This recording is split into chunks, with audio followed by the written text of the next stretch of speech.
Mga kababayan, eto na ang katotohanan.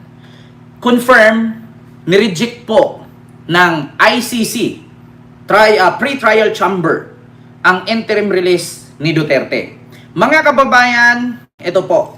I would like to thank Ito po ha, pakinggan ninyo. Chamber erred in its assessment. For these reasons, the third ground of appeal is rejected. Patay! I would like to thank the court reporters, interpreters, and other registered staff for their valuable assistance today in holding this hearing. Ah, The hearing is adjourned. Patay! All rise. All rise. Lahat daw all rise. Oh, kita nyo mga kababayan, walang gilit. Walang gilit. Bakit ako magigilit? Actually, ito mga kababayan, ito po yung ating reaksyonan. No, hindi ko na po dito i-play yung mga binabasa nung naturang abogado, mga kababayan. Kasi bakit? I-summarize ko na lang po para sa ating lahat. Kasi alam ko may mga DDS na nanonood sa akin, hindi nila naiintindihan kasi nga English yun. Alam naman natin na mga DDS mabubo yan. Hindi nila naiintindihan yun. Alam nyo, doon pa lang sa pangalawang paragraph pa lang na binasa nung abogado, mga kababayan, ang nakalagay doon, ang rason kung bakit nila nire-reject. Si Kaufman laging failed, laging laging palya mag-present ng evidence, laging palya si Kaufman. Walang mga naipakitang ebidensya laban sa mga inakusa kay Digong doon sa mismong hukom. Ang hukom naglabas ng ebidensya na ito pinatay ni Digong. Walang sagot si Kaufman. Kasi nga, bakit mga kababayan? Tinanong na ni Hanilit yan noon.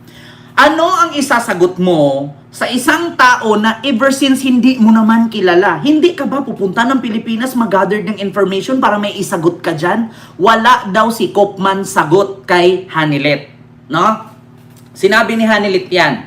So doon pa lang mga unang nilabas, merong 80 plus na pinatay. Walang sagot si Kaufman. Failed to represent ng evidence para panglaban. Pangalawa mga kababayan, dahil sa mga bobo at mga mapanirang supporter ni Digong, dahilan na i-deny or ni-reject ng ICC. Pangatlo, dahil sa mga statement na binitawan nila Sara Duterte sa mga anak ni Digong na mga masasakit na salita na naiparating sa kanila, naku po mga kababayan, at napapanood ng ICC yung mga ginawa nila. Yung pambabastos nila sa harapan ng ICC, yung pagsisigaw-sigaw nila doon na mga bring him home, mga mali kayo, mga demonyo kayo, mga funded kayo, bayad kayo. Yun ang isa sa rason mga kababayan. Doon pa lang sa una, mga kababayan. Pangatlo, or pang-apat, ito ang rason. Si Digong hindi pinapaniwalaan ng ICC na hindi ito fit to stand trial. Kasi bakit? According daw sa mga sinasabi ng anak ni Digong na okay naman daw siya. According daw sa mga nakikita nila sa mga vlogger patungkol kay Digong, he's okay. He's so energetic. He's so thick and bone, but he's okay. Mismo nanggaling sa pamilya na ni Digong na nagsabing okay naman daw. At kung hindi man daw fit si Digong to stand trial, bakit nakapag-advise pa?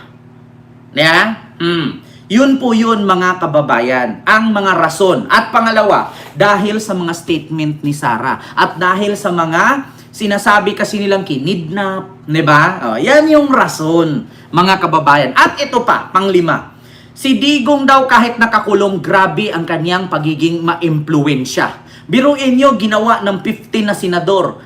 Automatic daw ura-urada na kagawa agad ng resolusyon para i-house arrest si Digong. So, ibig lang sabihin, si Digong kahit nakakulong, ma-impluwensya pa rin. Kaya, napakadelikado na si Digong ay palabasin sa kulungan kasi ma-impluwensya siya kahit wala na siya sa power. At ito pa, ang pinaka hindi ko makalimutan. Nangako daw si Digong na kapag siya ang nanalo bilang mayor ng Davao, itutuloy daw niya ang war on drugs. Ayan na nga, mga kababayan. Yun po yun ang katanungan natin na Totoo ba? Yes. 'Di ba? Mga kababayan, alam nyo na. Alam nyo na ang kasagutan. Kung bakit sinabi doon mismo. Pwede naman natin, kung gusto nyo, basahin natin ay, parinig natin ulit. Ang problema lang mga kababayan, medyo mahaba-haba eh. Siguro mga 30 minutes yata niyang binabasa yun eh. 'Di ba? Oh, doon yung part na mabigat. Kasi Ma'am Maria Pipalisok, ang sabi kasi, Ma'am Ana Estrabon, hello po. Ang sabi kasi doon sa abogada na nagbasa, nangako daw kasi si Digong na kapag siya ang naging mayor, no, itutuloy daw niya. Goodbye na lang daw lahat. Oh, nanalo nga siyang mayor. O ito pa, pangalawa mga kababayan, yung tanong. Mayor pa nga ba si Digong? Hindi naman siya nakapag-take out.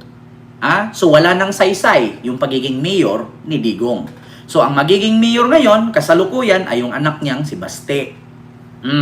So, yan nga, mga kababayan, mga DDS, isa lang masasabi ko, iyakan na tayo ngayon. Iyakan na tayo ngayon. Parang ang gagawin nito ng mga DDS, maghanda na lang kayo. Alam nyo, kapag namatay si Digong at iuwi sa Pilipinas, bulaklak na lang ihatid ninyo. Tigilan nyo na yung kakarali ninyo. Wala. Dahil dyan, na-deny ang interim release ni Digong, November 30 na naman yan.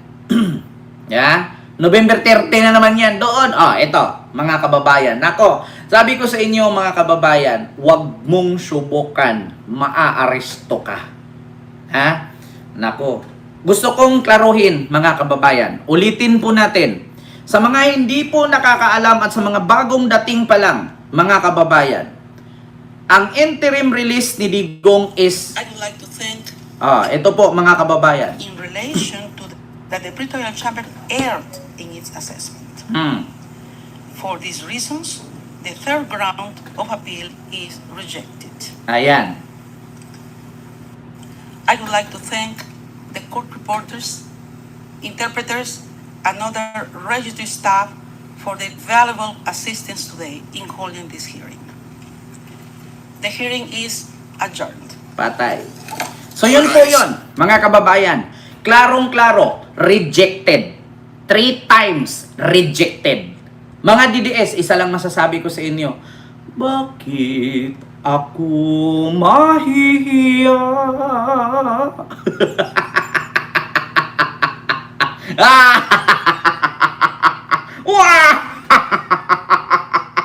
Yung lolo nila, mamamatay. Bring her own.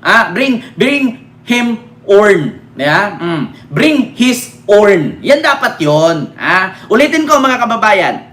Bring him home ang sigaw nila. Ako ang sigaw ko. Bring his own. Tama ba mga kababayan? Bring his own. Yun ba yun? Bring his own. Mga DDS, yun na ang isigaw ninyo sa sunod. Bring his own. Alam niyo ibig sabihin ng own? Bring his own. Yun po yun. Earn. Earn ba? Earn? Sige. Bring his earn. Mga kababayan. Yun na ang isigaw ninyo mga DDS. Bring his earn. Yun na yun. Huwag na yung bring him home. Bring his earn na lang. Ganon. Bakit ako aasa? Alam nyo, sa totoo lang, tama nga si Maharlika. Tama si Maharlika. Palitan nyo na si Koopman. Wala, mga kababayan. Paldong-paldo. Paldong-paldo si Koopman. Bring his earn, mga kababayan. Kaya mga kababayan, alam ko ang sunod na agenda ng mga DDS. Ito na, November 30. Naku po, November 30 yan, mga kababayan, yung agenda ang gagawin nila. Dahil dyan, hindi si Digong inaprubahan ang interim release, babawi sila sa November 30 rally.